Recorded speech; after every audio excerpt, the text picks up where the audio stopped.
5 food creators, millions of subscribers, billions of views. We're gonna make the world's largest donut to break the Guinness World Record. This is the Nutella dry aging experiment, so let's do it. What you doing? Oh my god! I think we can do better. These aren't just YouTube food channels. These are the creators we love. 30 million subscribers, 15 billion views, 10 Guinness World Records. I've broken 10 food-related Guinness World Records. Nick DiGiovanni didn't just become YouTube's most loved food creator by cooking well. He became loved by doing the impossible and making millions believe they could too. I am absolutely not kidding, and you can try it yourself if you don't believe me following all these steps. It started at Harvard. While most students were stressing about grades, Nick was designing his own major called Food and Climate, the first food-related concentration in Harvard history. Then, in his senior year, he did something insane. He left mid-semester without telling his professors to compete on MasterChef. I've taken time off my senior year at school and I've put everything on the line here because I can't get the idea of being a chef out of my head. He came in 3rd place. At 22 years old, he was the youngest finalist in the show's history. But young man, let me tell you, your dream does not end tonight. But that's not why people love him. Nick DiGiovanni makes the impossible feel achievable. The world's largest Beef Wellington with Gordon Ramsay. This was an official Guinness World Records attempt for the largest Beef Wellington. 25.76 kilograms. Yes! Congratulations, you're officially amazing. 56 pounds of perfection. The fastest time to fillet a 10-pound fish. Let's break Gordon Ramsay's Guinness World Record. 1 minute? Exactly. We have an official Guinness World Records title. 1 minute, beating Ramsay's record by 5 seconds. The largest chocolate bar, 416 square meters in Ecuador, distributed to communities who needed it. You have achieved a new Guinness World Records title. Yes! Every record had a purpose. Every spectacle had heart. In 2023, YouTube named him Top Food Creator of the Year. And the winner is Nick DiGiovanni! All I've ever wanted to do is excite people about food, so I hope I've done that. And thank you so much. His videos got over 5 billion views, not because of clickbait, because he combined education with entertainment, teaching millions while making them smile. Nice to meet you. My Can I give you a gosh. hug? You got flowers. This is for you. Today, Nick DiGiovanni has over 50 million followers across all platforms. He's been named to Forbes' top creators list, Time Magazine's inaugural Time 100 creators. He even voiced a character in Zootopia 2. Order up. That's me. I play the iguana bartender in Zootopia 2, whose name is Slick DiGiovanni. But ask him what he's most proud of, and it's not the records or the accolades, it's the people he got to create with along the way. Today, I'm challenging Shaq. I'm Mr. Beast. This is Nick DiGiovanni. But his most important collaboration, that wasn't with Gordon Ramsay or Mr. Beast. Then I met Linja. It was with a 63-year-old woman named Lynn Yamada Davis. You probably know her as Linja. Together, they broke 4 Guinness World Records. The largest cake pop, 97 pounds. So there you have it. Linja and I are now the official holders of the world's largest cake The pop. largest chicken nugget, 46 pounds. We got another world record to add to the list. This nugget here is 1,400 times bigger than this nugget. The largest sushi roll, over 7 feet wide. Official Guinness World Records attempt for the largest sushi roll by The width. largest donut cake. Congratulations once again, you both are officially amazing. But it wasn't about the records, it was about the friendship, the laughter, the joy of 2 people who genuinely loved creating together. Nick called her one of his best friends. She appeared in dozens of his videos, bringing her signature energy and chaotic editing style that made millions fall in love with her. March 2020, the world was locked down, and a 63-year-old retired engineer decided to make a bacon, egg, and cheese sandwich. Bacon. Fry that ting till it's perfect. 2 eggs, salt and pepper, and scramble. Cook till nice and yellow, and add that American cheese. Katana slice, a Kaiser roll, and toast it.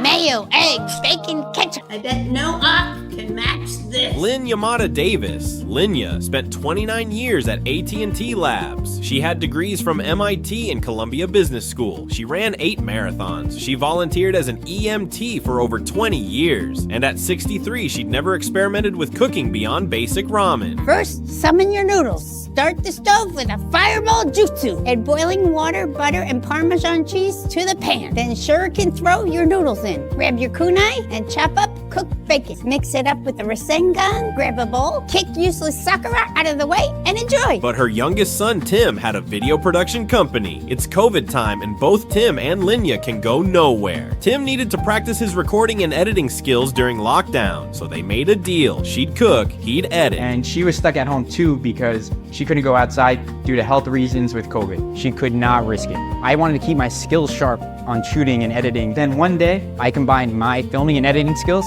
with Lynja's cooking skills, and we just made a video for fun. And then I posted it on YouTube. On July 4th weekend, 2020, her 29-second bacon, egg, and cheese tutorial went viral. Tim called her. Called my mom immediately. I told her 300,000. She thought it was 3,000. And I keep telling her 300,000. And she just did not believe me. Thought I hacked the TikTok. Why would anybody watch a bacon, egg, and cheese video? But they did, millions of them. And for us, that's like all-time record, our first viral video. In 2019, throat cancer had changed her voice forever. She compared it to Marge Simpson. Most people would have been self-conscious. Lynja turned it into her signature. Stop saying I sound like Marge Simpson. I don't flippin' sound like her. Homer, I'm going to make Halloween treats. It's chocolate chips and coconut oil. And microwave that baby for 30 seconds. In 2021, she won the Streamy Award for Best Editing. So honored to win the editing award. In 2022, she won Best Food and Best Editing again. And the Streamy goes to... Cooking with Linja. Forbes named her to their top 50 creators list. She broke 4 Guinness World Records with DiGiovanni. The largest cake pop, the largest chicken nugget, the largest sushi roll, every single one filled with laughter and joy. Millions of people asked if she could be their grandmother. She loved it. In 2021, she was diagnosed with esophageal cancer. She made a video called Cookies for Cancer. In 2021, I was diagnosed with esophageal cancer, but the good news is I just finished my cancer treatment.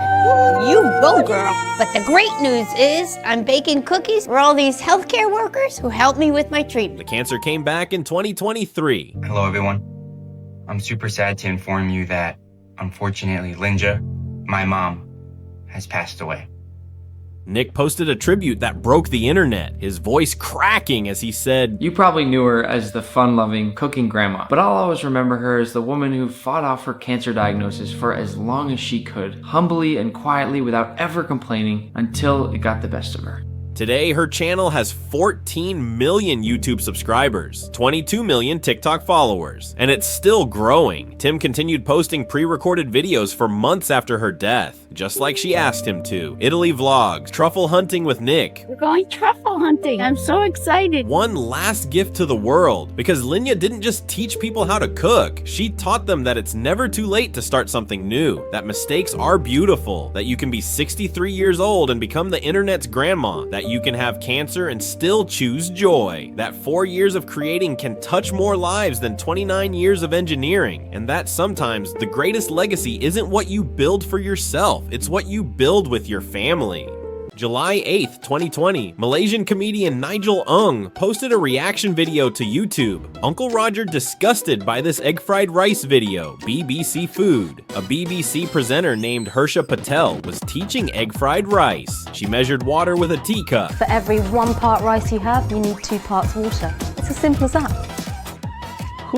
Why you measure water with cups? She drained the rice with a colander. She washed cooked rice under tap water. Uncle Roger lost his mind. Drain it. What's she doing? What's she doing? Drain the... Oh my God! You're killing me, woman! Hiya, drain the...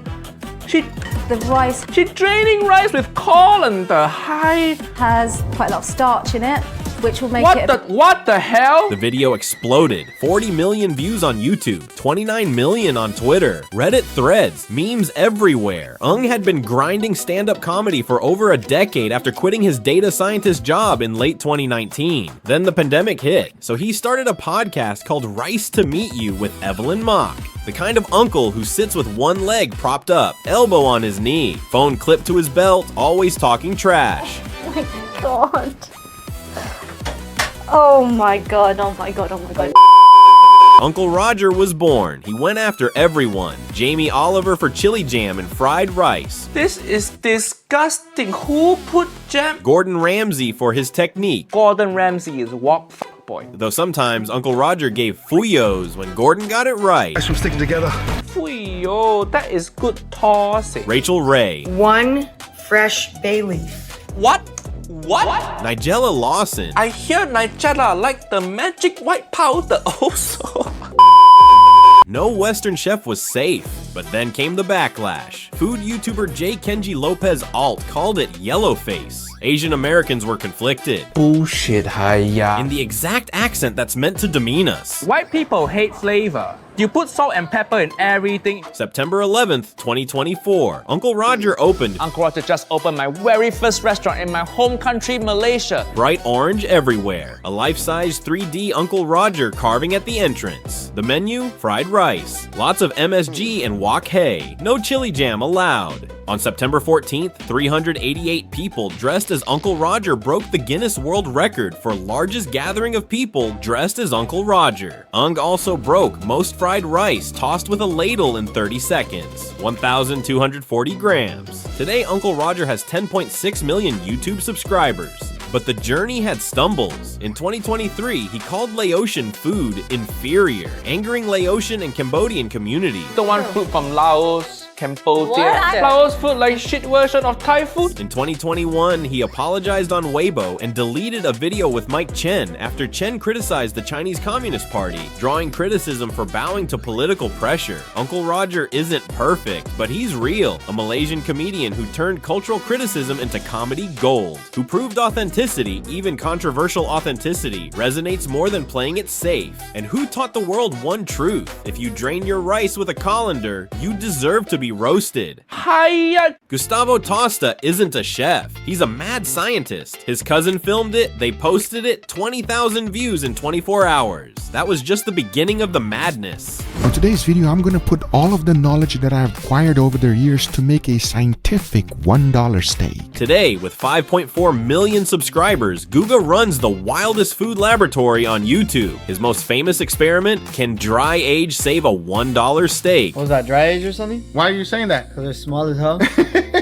Yes, it is dry age. You ready for it? Let's go. All right. Wow. Dry age. Dry to the max age.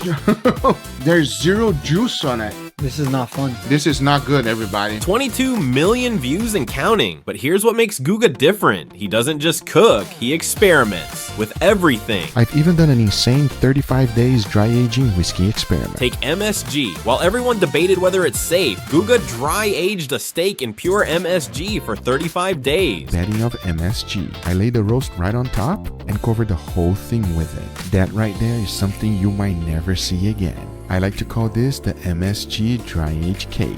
Now the only thing left to do is to let it rest on my refrigerator for a total of 28 days. The result? Aggressively savory and delicious. The umami was so intense his taste testers couldn't stop eating it. Cheers, everyone. Oh, that's a different steak. In a very nice way. That's a very nice steak. I'm going back for more. This one I dry aged with MSG. Then there was Cheese Whiz. He spread 2 jars over a rib roast aged at 35 days. Now that is the world's first dry-aged cheese whiz. And created steaks so funky they reminded testers of... You know what it reminds me? What? Reminds me of the MSG dry aging. Yes, mama! Flavor lingers in your mouth and it stays there. Guga explained. Like you said, because it reminds you of MSG, because the flavor lingers in your mouth and it stays there. The Nutella experiment? Complete disaster. After 35 days, the steak was covered in mold, leaked meat juice everywhere. And what's happening to the meat in the center? It almost looks like jello. As I take a closer look to the white spots, it looks like mold. And tasted funky like an old truffle. All right, everybody. Cheers. Oh, that's different. Oh, I don't like that. Excuse me. Gordon Ramsay called him an idiot for even trying it. He called me a big donut, everybody. That's basically what he said. Guga's response? Cooking the same exact thing every single day gets boring, everybody. And I don't know about you, I don't like boring. Let's be honest, Gordon Ramsay is a superstar. That's facts. It was the funniest thing I'd ever seen. You can eat something delicious, it can be something nasty, but most importantly, we're gonna have a great time. Because that's the point. Guga isn't trying to be perfect, he's trying to learn. He's dry-aged steaks in peanut butter, in beer and hops, in beeswax for an entire year. He deep-fried Wagyu in bone marrow, aka the butter of the gods. He cooked steak with lightning. Yes, actual electricity. He even forgot a butter-aged steak in his freezer for 4 years. It tasted dry and fishy. Like a fishy aftertaste in your mouth. Yes! It's really dry. It has a very powerful, funky flavor. He cooked a steak 25 different ways in one video just to see which worked best. And we love him for it, because Guga does what no Michelin-starred chef would dare. If a chef at a 3 Michelin-starred restaurant did that, it may not be good for their reputation, but I'm not in that position. I did it, and it actually turned out to be amazing. In 2023, he published Guga Breaking the Barbecue Rules, 100 recipes that break every conventional cooking rule. He still works with his nephew Angel, who taste tests every insane creation. Together, they've collaborated with Mr. Beast, Gordon Ramsay, and Nick DiGiovanni. But the real reason we love Guga? He turns curiosity into content.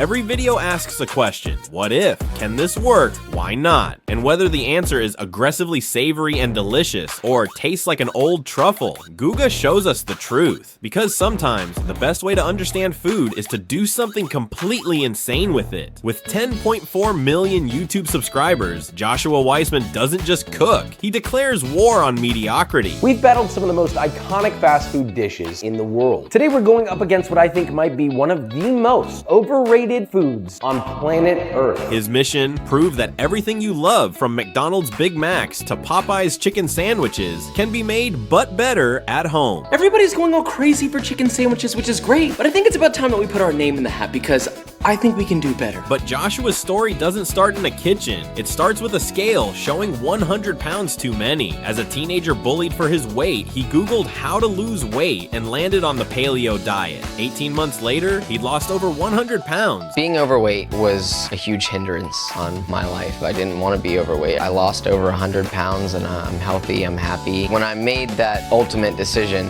I started researching everything that I could. I was looking at internet articles, I was reading books, I was pulling all of the information that I could find. At age 17, he published his first cookbook, The Slim Palate Paleo Cookbook, not by attending culinary school, by teaching himself. So I started cooking. I started writing down my recipes and all the different dishes I was making. I would keep them written down so that I could revert back to them. I started Slim Palate to share not only my recipes, but my story and maybe inspire people. It's one thing to say, hey, I really like your blog, or hey, that's a cool blog, or that's really interesting. Whenever somebody says something like that, that showed me I can really make a difference in people's lives with food. I got contacted by a publishing house who wanted me to write a cookbook. I mean, that email right off the bat was probably one of the most significant points in my life. I saw this huge opportunity to take it to a whole nother level. Then he moved to Austin and worked his way up at Uchiko, a James Beard award-winning Japanese restaurant, where he spent nearly 3 years mastering precision Japanese cookery and fermentation. By 21, he was leading the morning cook team and training new chefs. But Joshua wanted more than perfect technique. He wanted to show people that making restaurant-quality food at home isn't impossible. It's inevitable if you follow the right steps. This is the first official episode of But Better, which is a series where we will be taking the most coveted fast foods, the ones with the most cult following, and remaking them and doing our best. Enter But Better, his signature YouTube series where he recreates iconic fast food from scratch. McDonald's McNuggets. Okay, so we're making McDonald's McNuggets. It's happening. The thing is happening. I've already done Chick-fil-A nuggets. That was super fun. Do I think that either of these guys are the king of nuggets? No. He grinds real chicken and pork fat, seasons with MSG, and fries them to perfection. There, finally. This is my sauce. My sauce is real good. Mine is definitely more complex. We definitively won. I guess for this one, we'll have it my way. In-N-Out's Double. He bakes his own hamburger buns. Place your griddled onion on top of the bottom patty, and then the top patty on top of that patty. So we're finally ready to assemble. Slice your buns in half, set a pan over medium heat, toss in 1 tablespoon of butter. Once they're melted and bubbling, add your buns and toast for a couple minutes or until nice and golden brown like this. So you're gonna add a heaping tablespoon of your sauce on both. Carefully and gently lower on your burger patties, and then finally crown your king with the top top of your bun. Every episode follows the same pattern. Criticize the original, then obliterate it with superior ingredients and technique, and fans love it. Actually jumping, it's an orb of light, but it's taking the shape of something.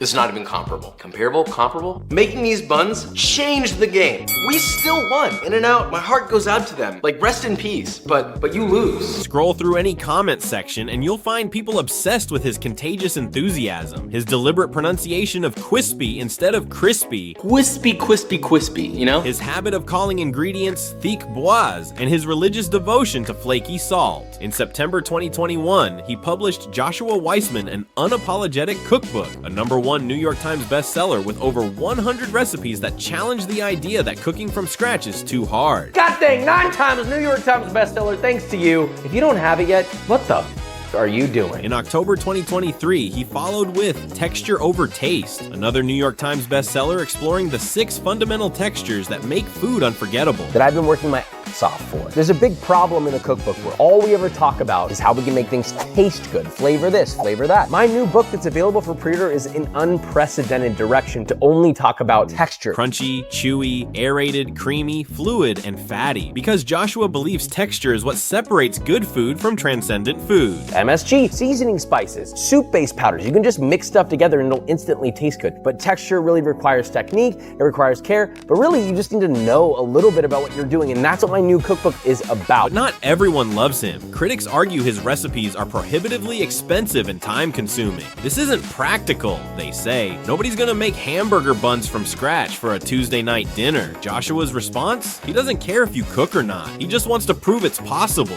As he says, "Can we please stop with the barrage of 2.3-second meals that only need 1 ingredient? I get it. We're busy, but let's refocus on the fact that beautifully crafted burgers don't grow on trees." From his Austin studio, chosen specifically for its natural light, perfect for filming, Joshua continues uploading videos with fast-paced editing, meme references, and techniques learned from years in professional kitchens. French fries are easy, but how do you get this? You're gonna need this. You slice like this. Get it started. Quarter turn. Slice. Quarter. Oh, would you look at that? Oh boy. Oh lordy. Freezer. Oh yeah. Ranch. Ooh. Because ultimately, Joshua isn't trying to teach you shortcuts. He's trying to teach you standards. The kind of standards that make you realize maybe McDonald's isn't actually that good. Maybe you've just never tasted what better really means. Nick showed us friendship. Lynja showed us it's never too late. Uncle Roger showed us authenticity wins. Guga showed us curiosity beats perfection. Joshua showed us we deserve better. 5 creators, 5 different paths. One thing in common, they didn't chase trends. They stayed true to themselves. That's why we don't just watch them, we love them.